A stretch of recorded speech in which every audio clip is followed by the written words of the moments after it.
Imagine you're standing in your own kitchen, shaking hands with Michigan's Attorney General, when your HOA president kicks your door open like she owns the place. What would you do? Freeze? Fight? Or, watch her realize she just committed a crime in front of the top law enforcement officer in the state. My name's Mike Holloway. I moved into my grandfather's old lake cabin after a rough divorce, hoping for quiet and second chances. The place sits on a little more than 2 acres of woods and water at the edge of a community called Lakeshore Pines. Grandpa built the cabin with his own hands after he came back from Korea, hand-hewn cedar. The smell of old-school aftershave soaked into the beams. Sawdust, still living in the grooves of the stairs. You run your fingers along the porch rail, and you can feel him there, steadying you. Peace lasted. What? A couple weeks. Then came Karen. Everyone's met a Karen. But this one, she's the human version of a paper cut that never heals. Late middle age. Khakis ironed sharp enough to slice bread. A high-gloss smile that doesn't touch her eyes. And a clipboard tucked under her arm like a scepter. She hustled her way into the HOA presidency in under 2 years. Sorry. There's folks who'd say, earned. But come on, and started policing the neighborhood with a measuring tape and an attitude. First time she marched up my steps, she handed me a courtesy notice. I counted, then recounted. 47 violations. According to her, my dock hung out 3 feet too far. My fire pit qualified as an unpermitted combustion structure. My boat canopy looked insufficiently harmonious. And my mailbox. My grandpa's old mailbox was a menace to property values. She tacked on $500 in fees and $75 a day until I complied. When I said the cabin predated the HOA by decades, Karen smiled that icicle smile and said, "Previous ownership is irrelevant. 30 days or we file a lien." She pronounced it lien, like she was trimming fat.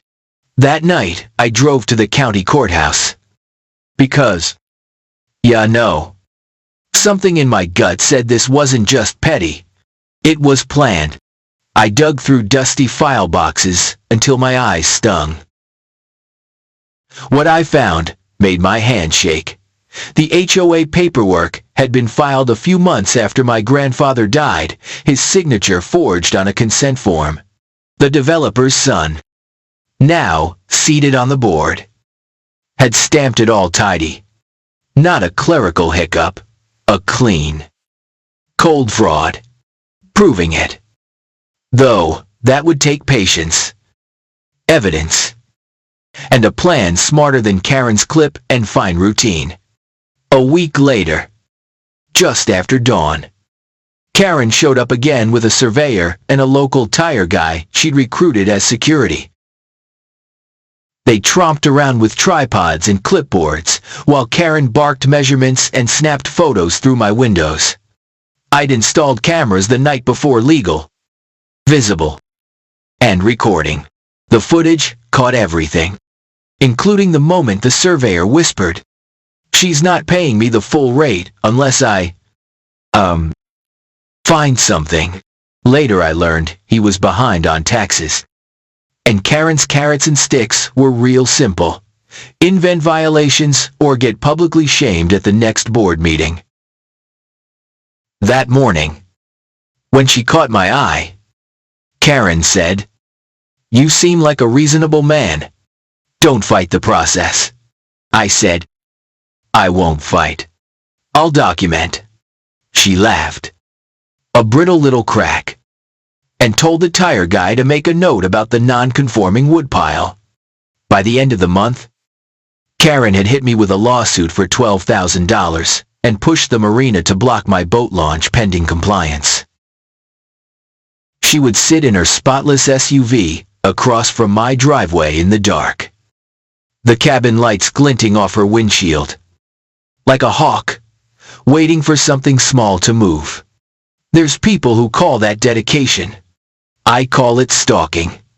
I started collecting stories. Martha, widowed after 40 years of marriage, was forced to dig up her old lilacs because the blossoms attracted bees. Tom, an Afghanistan vet, had to take down his flagpole because it stood 3 inches over the approved maximum. A young couple got fined because their twins' chalk drawings didn't align with architectural palette. The pattern was ugly and obvious. Go after the folks least likely to fight back. At Murphy's Diner, where the pancakes are the size of hubcaps, Karen told anyone who'd listen that I was unstable and dangerous. Defamation. In my opinion, yeah. But I didn't argue in public. I kept printing receipts, time-stamping calls, saving voicemails, and backing up video to 2 separate hard drives, paranoid. Maybe. But I wasn't gonna get caught flat-footed. I also hired a property attorney out of Grand Rapids named Stella Crawford. Steel gray eyes, steady voice, and the kind of smile that means she already knows how the story ends. Over black coffee, she said. Michigan's got a private attorney general statute. If we show systematic fraud, we can sue in the public interest. And your grandfather's cabin, built before the HOA, likely isn't subject to their covenants at all. She tapped the forged signature. If this is what I think it is, it's not just your case. It's everyone's. We filed a counterclaim: fraudulent formation, harassment, elder abuse, the works, and I kept my head down. When I spoke at the next HOA meeting and read from the county records, there was this moment where the room went still. The tire guy accidentally blurted that he'd heard the paperwork was sketchy from day one. I watched Karen's face flatten like glass. Then the money trail cracked open. While digging through public ledgers, Stella found transfers from the HOA reserve fund to a property management company Karen conveniently owned. Tens of thousands of dollars trickled out with memo lines like emergency landscaping or compliance outreach. No invoices, no contracts, no board votes. That money, we later learned, underwrote her son's failed restaurant and plugged a couple of casino holes. My cameras even caught Karen creeping into my yard late at night and dumping what looked and smelled like a bag of old fish near my septic line. Next morning, there was an anonymous complaint to the county about a biohazard. The inspector gagged at the scent of seasoned fry grease, looked at Karen's pink gardening gloves, and said, "Ma'am, this is dinner." The surveyor's brother Danny, a private investigator with a conscience that flickered on at inconvenient times, handed me audio recordings. In them, Karen told him, clear as a bell, "Find something or make it up. I'll pay a bonus if it sticks." When I played the clip for Stella, she set down her mug very slowly and said, "We are going to be fine. Of course. Desperate people escalate." Karen filed a police report claiming I'd threatened her using military skills.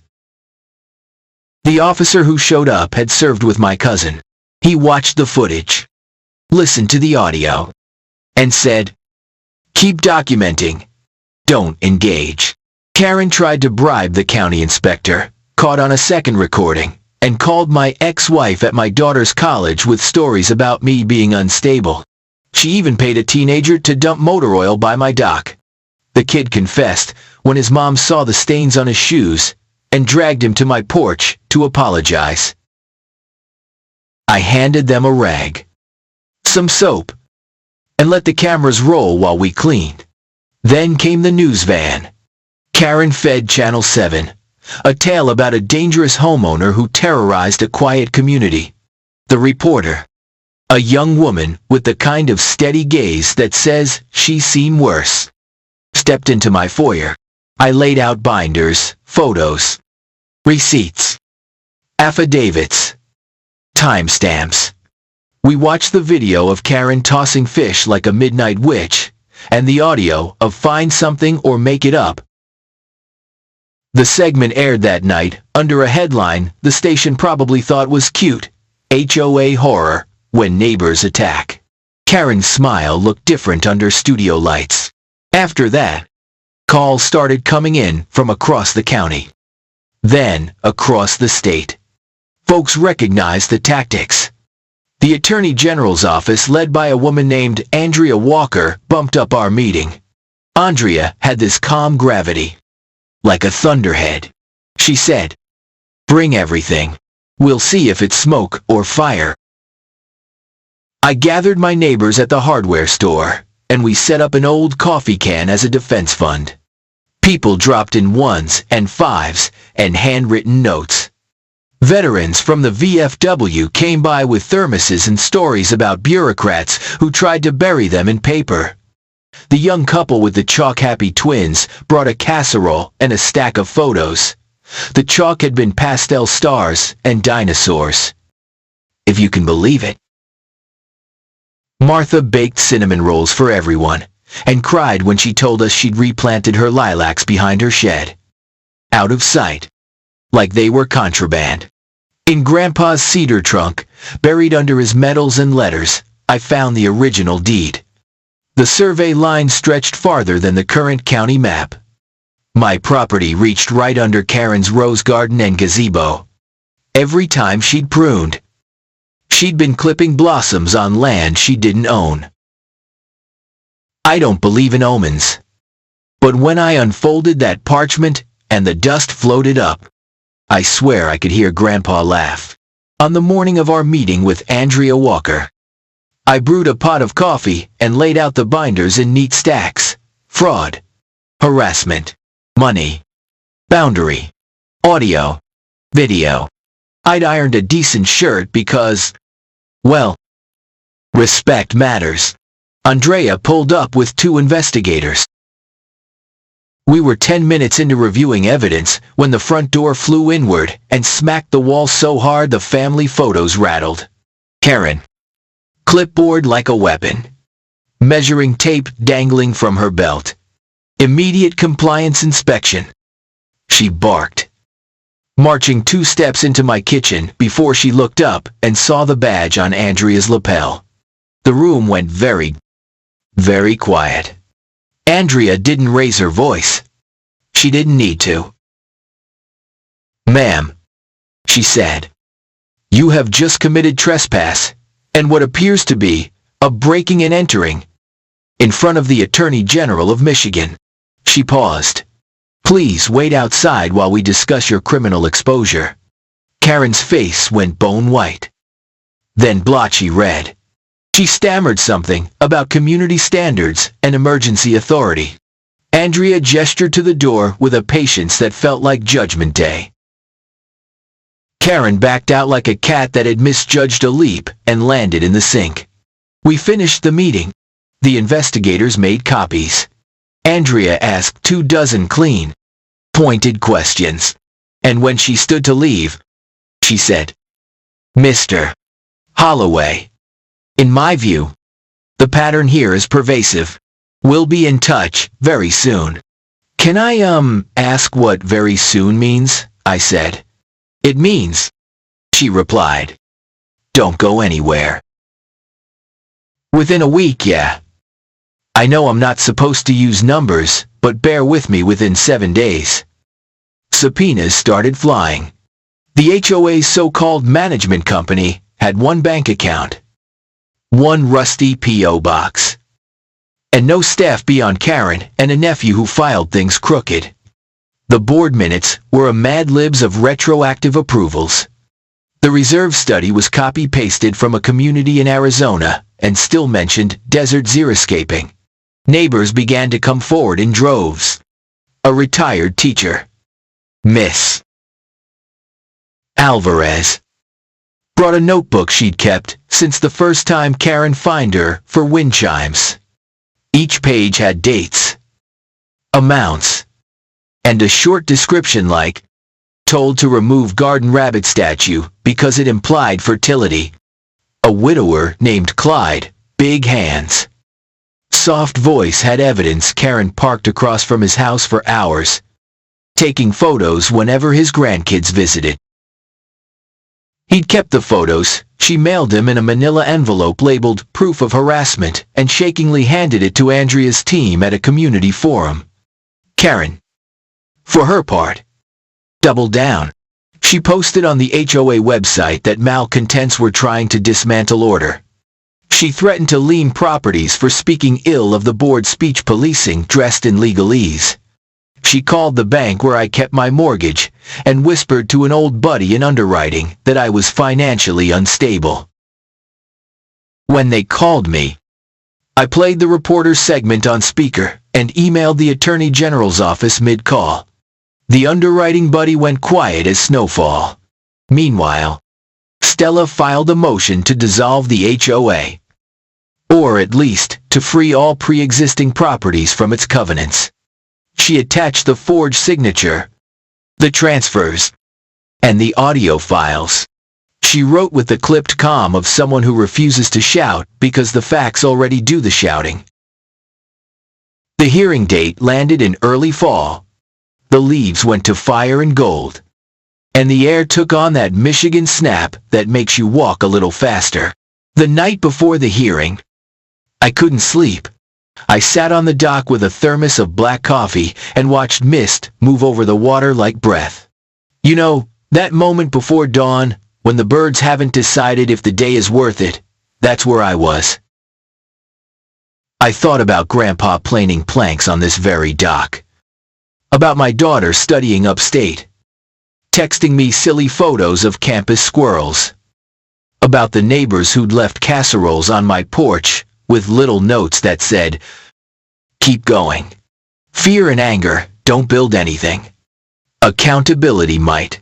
At court, Karen arrived in a skirt suit, the color of bruised fruit, flanked by a lawyer who kept tugging his cuffs like they were trying to escape. Andrea brought 2 investigators and a rolling crate of labeled binders. Stella wore quiet shoes and a look I'd describe as sharpened mercy. The judge listened. He asked Karen's counsel why the reserve transfers lacked invoices. He asked why my grandfather's signature appeared on a document dated after his death. He asked why chalk drawings threatened property values, but a collapsing seawall documented in photos for 3 summers straight never made the agenda. Karen's counsel said words. The judge lifted a brow. When Andrea played the "find something or make it up" clip, you could feel the oxygen tilt out of the room. Karen went very still, like the kind of still you get from an animal deciding if it's cornered or just pretending. Stella laid the old deed on the evidence table and traced the boundary line with the tip of her pen, then placed aerial photos beside it. "Your Honor," she said softly, "that rose garden isn't just on Mr. Holloway's land. It's a symbol of how far the board reached past its lawful borders." The judge didn't rule that day. He took it under advisement. But, walking out, I caught the look he gave the forged signature, and it felt like watching a scale settle. The next morning, just after sunrise, law enforcement arrived at Karen's place. I was sipping coffee on the porch when Siren's low word passed the pines. A neighbor, the kind who always seems to be walking an invisible dog, texted me, "There, at Karen's." I didn't cheer. I didn't gloat. I just stood there shaking. Relief and grief knotted up like rope. Nobody wins when a community gets broken like this. Nobody. Except maybe the truth.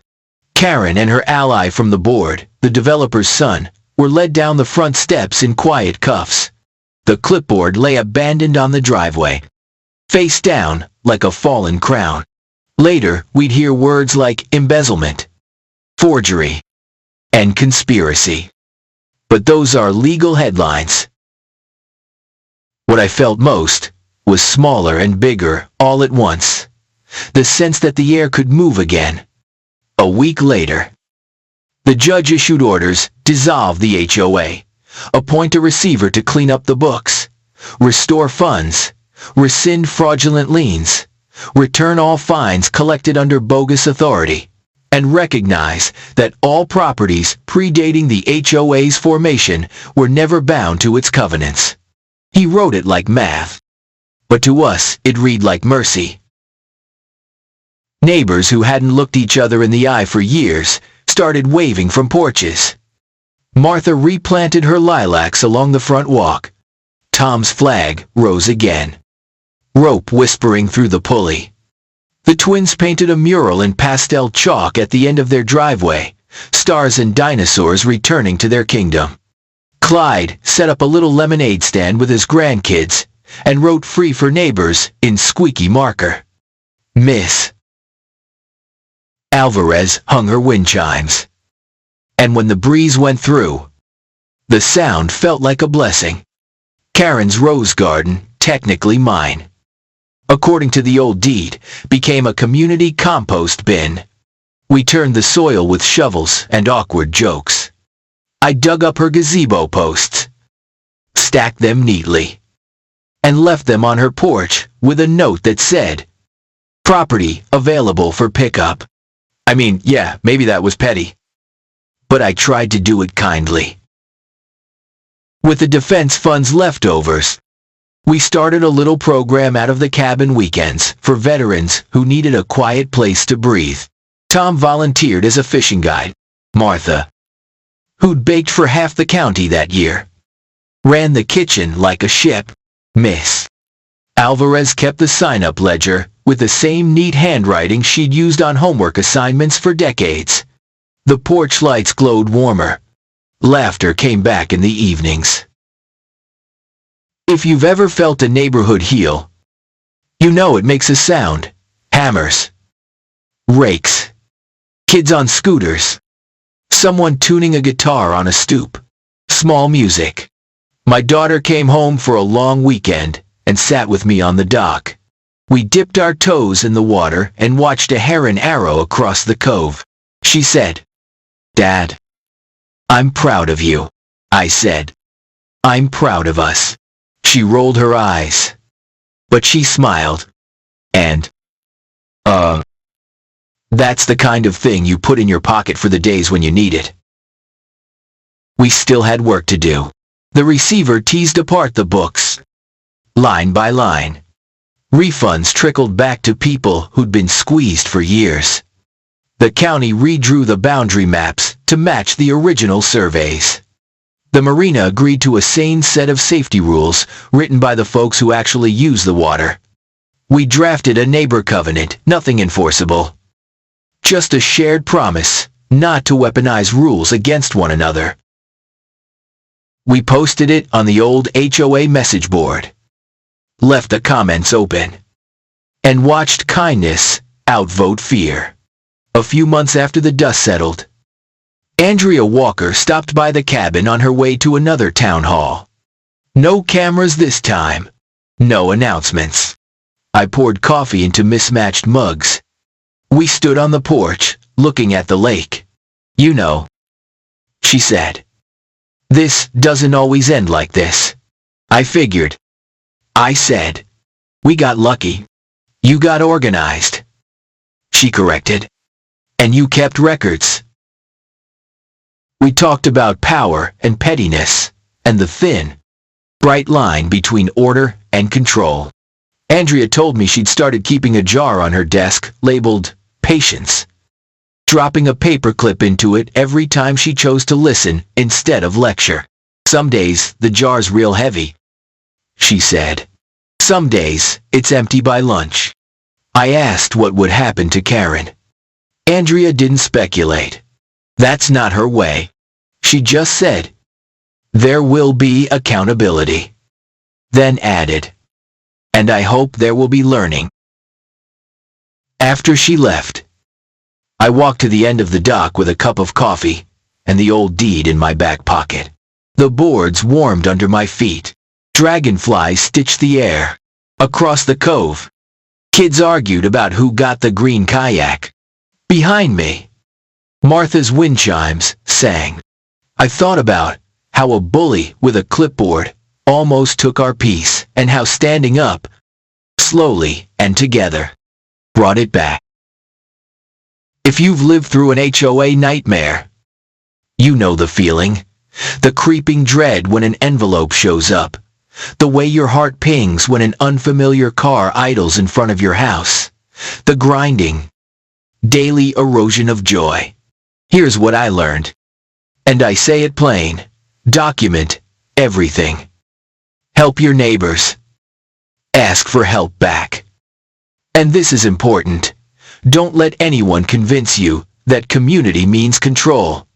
Karen will be a cautionary tale around here for a long time. But I don't want her to be the headline. I want the headline to be, The People Clyde's Lemonade Stand. Miss Alvarez's chimes. Tom's fishing trips. Martha's lilacs. The twins' chalk galaxies. I want the headline to be the sound of a neighborhood choosing to take care of one another without a tape measure in sight. Imagine paying dues for harmony and being told you can't plant the flowers your spouse loved for 4 decades. Imagine a board so hungry for power, it forges the dead. Imagine that board walking down the front steps in cuffs while the community breathes for the first time in years. Now imagine something quieter.